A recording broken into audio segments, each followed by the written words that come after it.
কয়টা করছো? তিনটা। একটা আব্বু আম্মু করেছে, দুইটা আমি করছি। একটা তোমার আব্বু আম্মু করাইছে, আর কি দুইটা তুমি নিজে করছো? বউগুলারে কই রাখো? ওগুলা একটা আছে আমার প্লাটের মধ্যে, আর দুইটা বসুন্ধরায় থাকে। দুইটা বসুন্ধরায় থাকে, আর একটা তোমার নিজস্ব ফ্ল্যাটে থাকে। মানে তিনটার সাথে তুমি সংসার করো? তিনটার সাথে। এই যে তুমি যে ভিক্ষা করো, তোমার ওয়াইফ গুলা কি জানে? তোমার ওয়াইফ জানে? না। কি বলে বিয়া করছো তুমি? বলেছে আমি ব্যবসা করি। তুমি ব্যবসা করো? কিসের ব্যবসা করো? স্পোর্টের। ভিক্ষা ব্যবসা করো? না ভাইয়া। তাহলে স্পোর্টের ব্যবসা।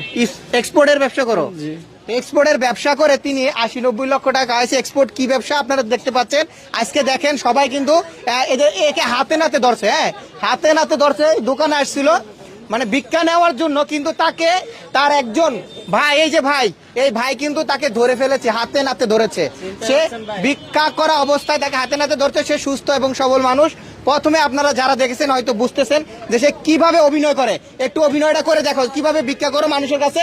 এখন ভিক্ষা করে দেখাও, যেভাবে ভিক্ষা চাও আমার কাছে ভিক্ষা চাও, ওইভাবে যেভাবে ভিক্ষা করতেছে ভাই, ওরা ধরার লাগে এখন আপনারা। আচ্ছা, কিভাবে কিভাবে ভিক্ষা করো একটু দেখাও, দেখাও কিভাবে ভিক্ষা করো। একটু হাট হাট হাট।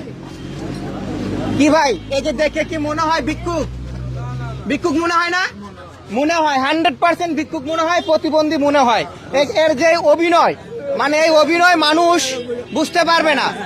এই অভিনয় মানুষ বুঝতে পারবে না সে ভালো মানুষ। আজকে সে হাতে নাতে ধরা পড়েছে। এর বিচার কি করা যায় আপনারা